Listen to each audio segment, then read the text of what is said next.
புரியுற மாதிரி தெளிவா சொல்லு. சரி, தெளிவாவே கேக்குறேன்.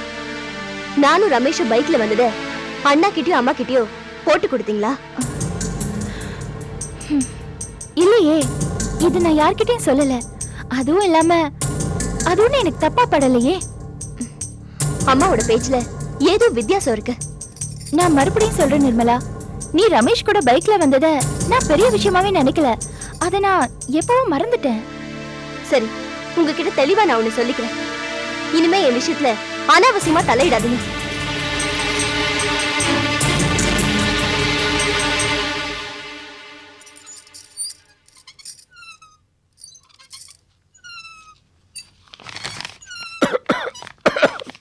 லீலா, பா கொஞ்சம் குடிக்க தண்ணி கொண்டாமா. இத கொண்டு வரேன்பா.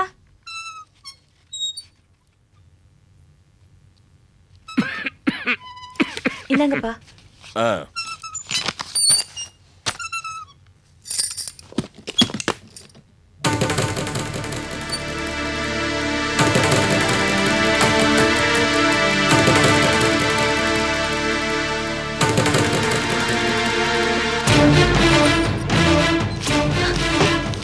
வா. ஏய், என்ன இது? கைய விடுறி. வா. என்னாச்சு உனக்கு? எதுக்கு இந்த புடவை கட்டின? ஏன் இப்படி கூச்சல் போடுற?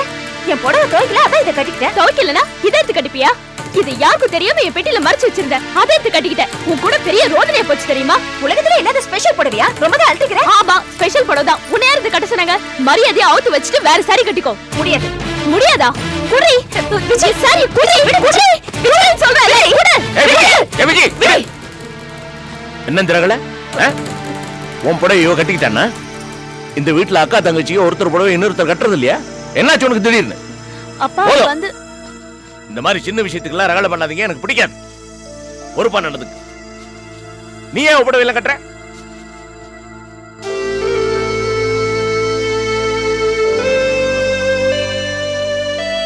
ப்ளீஸ் லீலா, இந்த புடவை மட்டும் கட்டாத. என் பெட்டியில வேற நல்ல நல்ல புடவை எல்லாம் இருக்கு, அதை வேணா கட்டிக்கோ. சரி, இந்த புடவைல அப்படி என்னமா விசேஷம்? விசேஷம்லாம் எதுவும் இல்ல. நீ இப்போ அதை சொல்லல, நான் இந்த புடவை உனக்கு கொடுக்க மாட்டேன். அது அது வந்து ஒன்றும் இல்லை. நான் கொஞ்சம் கொஞ்சமா காசு சேர்த்து வாங்கின புடவை. அதுவும் இல்லாம ராசியான கலர் வேற. நானே இன்னும் கட்டினதில்ல. ப்ளீஸ் இதை மட்டும் என்கிட்ட கொடுத்துரு. சரி, போனா போட்டோன்னு கொடுக்குறேன். ஆனா உன்கிட்ட ஏதோ ஒரு விஷயம் இருக்கு. அதெல்லாம் எதுவும் இல்ல. புடவைய மாத்திட்டு கொடுக்குறேன்.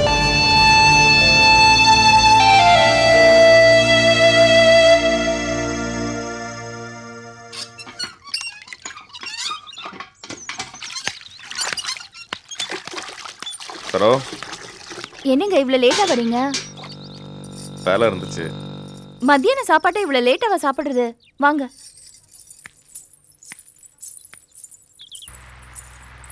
சாப்பிட்டியாமா? சாப்பிட்டேன்.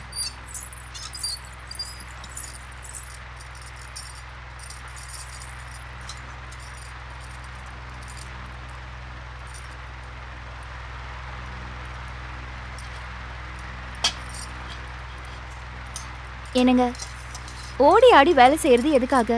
வயிற்றுக்காக தானே. அதையும் காய போட்டுட்டு அப்படி என்ன வேலை? வேலையே அப்படிதானே. சாப்பாட்டெல்லாம் எதிர்பார்த்துட்டு இருக்கிற பழக்கமே போயிடுச்சு. இருந்தாலும் உடம்ப பாத்துக்கணும்ல. நீ வேற என் காலையில் டிஃபன் என்ன நினைக்கிற?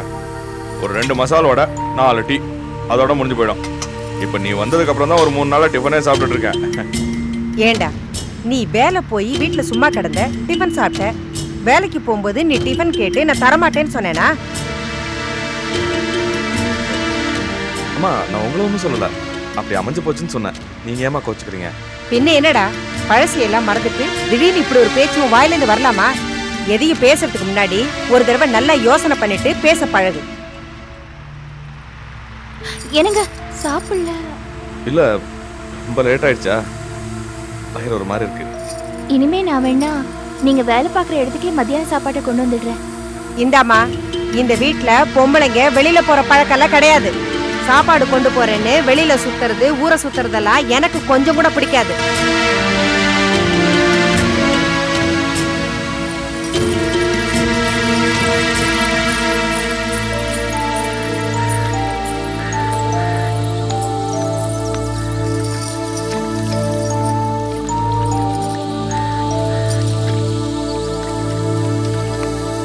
அண்ணே, சினிமாக்கு 2 டிக்கெட் கிடச்சிச்சு. எனக்கு கொஞ்சம் வெளியில் வேலை இருக்குது. நீங்களும் அண்ணியும் போயிட்டு வந்துடுங்க. சரோ, வாங்கி உள்ள வை, நம்ம சாயந்தரம் போகலாம். சரிங்க. வரேம்மா. எந்த படம்டா செல்வம்?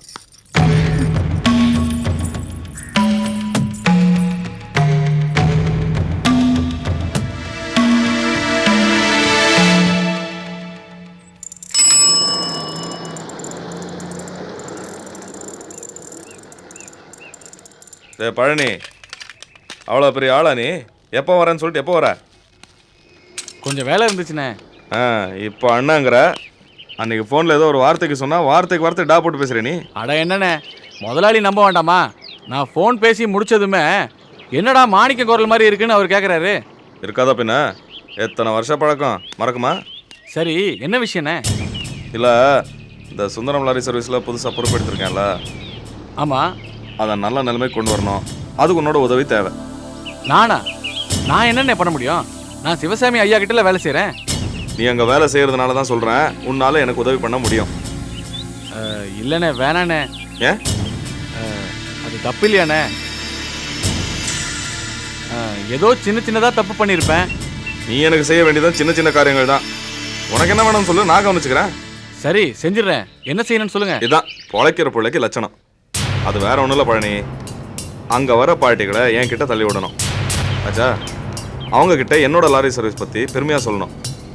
சிவசாமி யார்கிட்டலாம் கான்டாக்ட் வச்சுட்டு இருக்காருன்றது என்கிட்ட தெளிவாக சொல்லணும். சரிண்ணே. அது மட்டும் இல்லை, பெரிய ஆர்டரு, கவர்மெண்ட் ஆர்டரு, பெரிய பார்ட்டி யார் வந்தாலும் எனக்கு தகவல் சொல்லணும். குறுக்கால போந்து அதை எப்படி கரெக்ட் பண்ணுறதுங்கிறது எனக்கு தெரியும். சரிண்ணே. எனக்கு தெரிஞ்ச 2 டிரைவர் இருக்காங்க. அவங்கள உங்கள் கம்பெனியில் வேலைக்கு சேர்த்துக்கிறீங்களா? பாத்தியா, புத்தியா காமிச்சிட்டியா? நான் உங்ககிட்ட ஹெல்ப் கேட்டால் நீ என்கிட்டயே ஹெல்ப் கேட்குறியா? அங்கே ஏற்கனவே ஆள் இருக்கு, பார்க்கலாம். சரிண்ணே, டைம் ஆச்சு, நான் கிளம்புறேன். என்னால் என்ன முடியுமோ அதை நான் செய்கிறேண்ணே. அப்படி சொல்லாதப்பா. உனக்கு என்ன தெரிய வருதோ அது எனக்கு தெரியப்படுத்து. சரிண்ணே. ஒரு நிமிஷம்.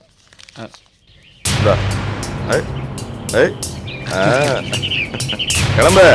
வரேண்ணே.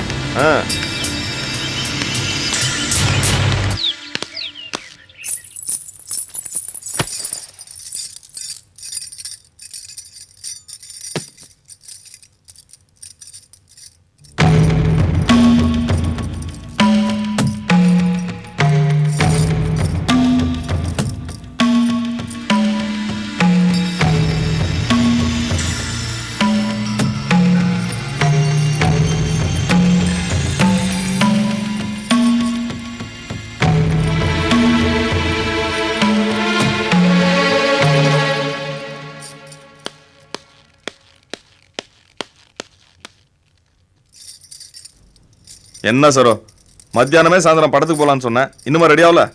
ஆச்சுங்க, புடவை மாத்திட்டு கிளம்பிட வேண்டியதுதான். புடவை மாத்தணுமா? இருக்கிறதுலே அதான பெரிய வேலை. அம்மா, அம்மா, என்னமாச்சு? மண்டைய பொளக்குதுடா, தலைவலி.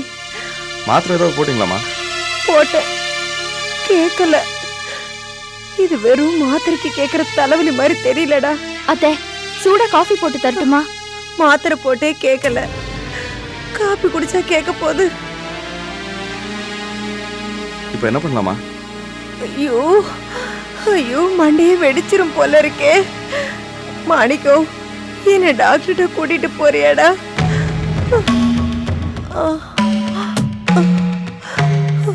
டாக்டர்கிட்ட போய் ஒரு ஊசியாவது போட்டாதான் சரியாகும்னு நினைக்கிறேன்டா. சரி, எந்திரிங்க. எந்திரிங்கம்மா. சரோ, நான் ஆஸ்பத்திரி போயிட்டு வந்துடுறேன். நீங்க கிளம்புங்க, சினிமா இன்னொரு நாளைக்கு பாத்துக்கலாம். வாங்கம்மா.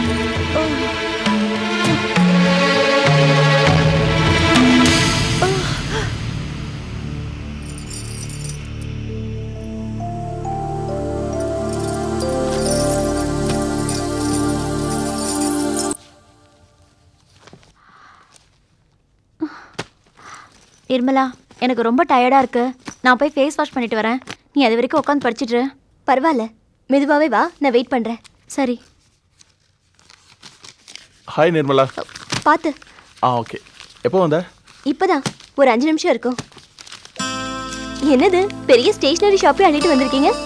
வேற ஒன்றும் இல்லை, எல்லாம் நம்ம கடை சம்மந்தப்பட்ட கணக்கு வழக்கு. எல்லாத்தையும் அப்பா பேப்பர்லையும் சீட்லையும் எழுதி வச்சிருக்காரு. நான் என்ன பண்ண போறேன்னா எல்லா கணக்கையும் ஃபைல் பண்ணி மெயின்டைன் பண்ண போறேன். என்னது திடீர்னு அப்பாவோட பிசினஸ் பத்திலாம் பேசுறீங்க? ஆமா நிர்மலா, இத்தனை நாள் அப்பாவோட பிசினஸ் நான் எதையும் கண்டுக்காம இருந்தேன்.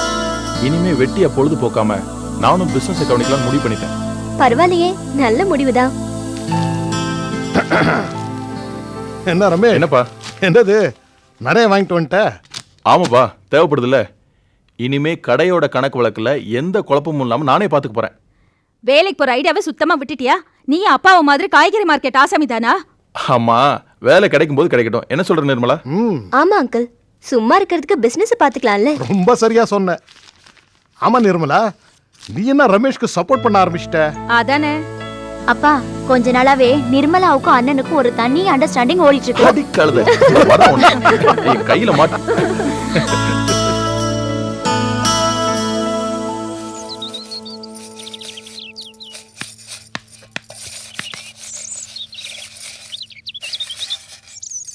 அண்ணி, ஆ? நீங்க சினிமாக்கு போல? போல செல்வம். ஏ? அத்தைக்கு திடீர்னு தலைவலி, ஹாஸ்பிட்டல் போகணும்னு சொன்னாங்க. அதான் அவர் கூட்டிட்டு போயிருக்காரு. ஏன் அம்மா காலையில இருந்து நல்லா தானே இருந்தாங்க? அண்ணி, இது திடீர் இடியாப்பம் திடீர் இட்லி மாதிரி திடீர் தலைவலி. அம்மா பழைய குணத்தை உங்ககிட்ட காமிக்க ஆரம்பிச்சிட்டாங்க. கொஞ்ச நாள் உங்க மேல எரிஞ்சு விடாம இருந்தாங்கல்ல, இப்ப மறுபடியும் முருங்கை மரம் ஏறியாச்சு. ஏ? சொல்றதுக்கே மனசு கஷ்டமா இருக்கு அண்ணி. உங்க சொந்தக்காரர் சுந்தர் சார் மூலமா அண்ணனுக்கு வேலை கிடைச்சதுல, அதனால தான் உங்க மேல இத்தனை நாள் அன்பு அனுசரணை எல்லாமே. எத்தனை நாளைக்கு நடிக்க முடியும்?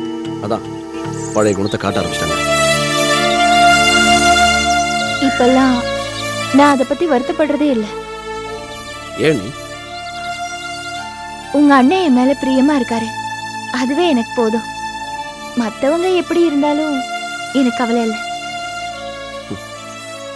இப்படி ஒரு எண்ணத்திலேயாவது உங்களுக்கு நீங்களே ஆறுதல் சொல்லிக்கிறீங்களா? பரவாயில்ல நீ.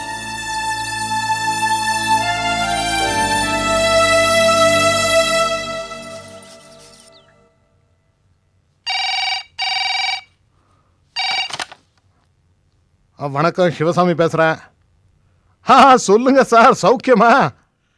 அந்த தஞ்சாவூர் கான்ட்ராக்டை கொஞ்சம் முடிச்சு கொடுத்துருங்க. நீங்கள் அந்த போஸ்ட்டில் இருக்கிறதுனால கான்ட்ராக்ட் நிச்சயமாக எனக்கு கிடைக்குங்கிற நம்பிக்கை எனக்கு இருக்குது. உங்களுக்கு தேவையானதை நாங்கள் கொடுத்துருவோம். அந்த கான்ட்ராக்டை மறந்துடாதீங்க. வச்சுட்டுமா? வீட்டில் யாரும் இல்லை, நான் கடை வரைக்கும் போகிறேன். அவங்க வந்ததை நீ கடைக்கு வந்துடு. சரி முதலாளி.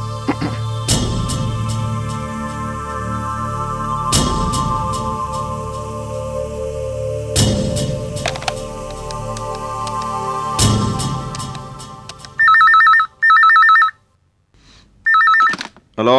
ஹலோ, மாணிக்க அண்ணா. சொல்லு பழனி. ஒரு முக்கியமான விஷயம். என்ன? ஒரு கவர்மெண்ட் ஆர்டர் இங்க வந்திருக்கு. அப்படியா? ஆமா, தஞ்சாவூர்ல இருந்து நெல்லை ஏத்திட்டு வரதுக்காக ரெகுலர் கான்ட்ராக்ட் 6 மாசத்துக்கு 3 லாரி தேவைப்படுமா. சரியான சில்லறை தேரும்.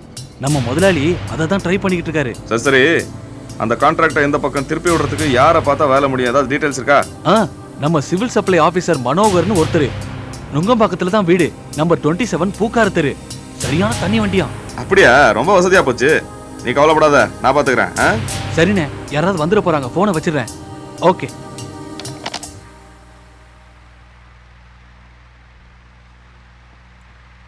மாணிக்கம், சாயங்காலம் சீக்கிரம் வரியா? ஏமா, என்ன விஷயம்? டாக்டர் இன்னைக்கு சாயங்காலம் வர சொல்லியிருந்தாரு, மறந்துட்டியா? இன்னைக்கு கொஞ்சம் வேலை இருக்குமா, செல்வத்தை கூட்டு போங்க. அவன் எப்போ வருவானோ? ஏ, நீ வரக்கூடாதா? வேலை இல்லாட்டி நான் வர மாட்டேனம்மா. வந்துருண்டா. பொண்டாட்டி சினிமாக்கு கூப்பிட்டா மட்டும் வேலை எல்லாத்தையும் ஒதுக்கி வச்சுட்டு வந்துட முடியும். நான் கூப்பிட்டா வர முடியாதா? என்னம்மா நீங்க என்னமா பேசிட்டு இருக்கீங்க? அவ கூட படத்துக்கு எங்க போனேன்? உங்க கூட டாக்டர் கிட்ட தானே வந்தேன். அதுக்கேண்டா இப்படி கத்துற? அம்மா, படத்துக்கு தான் போல இல்ல. அதுல ரொம்ப வருத்தம் போல இருக்கு. ஏண்டிம்மா, சினிமாக்கு போக முடியலங்கிற வருத்தத்துல இவங்கிட்ட ஏதாவது மூட்டி விட்டியா? ஐயோ, நான் ஒன்றும் சொல்லல அத்தை. நீ சொல்லாம இவன் என்கிட்ட இவ்வளவு உரக்க பேச மாட்டானே. நான் வளர்த்த புள்ள ஆஸ்பத்திரி கூட்டிட்டு போடான்னா கத்துறான். இத நான் யார்கிட்ட போய் சொல்றது? என்னங்க, அத்தைய பத்தி ஏதாவது நான் உங்ககிட்ட சொன்னேனா? அது அவங்க கிட்ட ஏன் சொல்ல மாட்டேங்கிறீங்க? அவங்களாவே ஏதாவது கேட்டுட்டு என்ன பத்தி தப்பா பேசிட்டு போறாங்களே. இல்லம்மா, சரு மேல எந்த தப்பும் இல்லைன்னு ஒரு வார்த்தையாவது நீங்க சொல்லிருக்கலாம்ல. இது பாருங்க, பெரும்பாலும் வீட்ல நானும் அத்தையும் தனியா தான் இருக்கோம். எங்களுக்குள்ள ஒருத்தரை ஒருத்தர் தப்பா புரிஞ்சுக்கிட்டு மூஞ்ச தூக்கி வச்சுக்கிட்டு இருந்தா அது நல்லாவா இருக்கும்? நடுவுல நீங்க ஒரு வார்த்தை சொல்லலாம்ல. அம்மாவை வீட்டை விட்டு அனுப்பிச்சிடலாமா? என்னங்க நீங்க? நான் என்ன சொல்றேன், அதுக்கு நீங்க என்ன சொல்றீங்க? ஏன் சரோ, உனக்கு இப்படி ஒரு அம்மா இருந்து அவங்க கோவத்தில் இந்த மாதிரி 1-2 வார்த்தை ஏதாவது சொல்லியிருந்தா இதே மாதிரி பஞ்சாயத்து கூட்டிவா? நான் என்னங்க பஞ்சாயத்து கூட்டினேன்? என்ன இதெல்லாம் என்கிட்ட சொல்லிட்டு இருக்கே, அதுக்கு என்ன அர்த்தம்? அவங்க ஏதோ கோவத்தில் சொன்னாங்க, அதோட அதை விட்டா என்ன குறைஞ்சா போயிடுவேன்? இல்லங்க, நான் சத்தியமா சண்டைக்கு இழுக்கலங்க. இல்ல இல்ல இல்ல, சண்டைக்கு இழுக்கவே இல்ல. எனக்கு தூபம் போடுறேன். உன் பேச்சை கேட்டு நான் அம்மாவை கண்டிக்கணும்னு நினைக்கிறேன். அது மட்டும் நடக்காது. இந்த சாவி கொடுக்கறது, தூண்டி விடுறது, இதெல்லாம் என்கிட்ட வச்சுக்காத. அம்மா ஏதாவது சொன்னா அதை பொறுத்துக்கோ, இல்ல மறந்துடு. அதை விட்டுட்டு இந்த பஞ்சாயத்து கூட்டுற வேலைலாம் வச்சுக்கிட்ட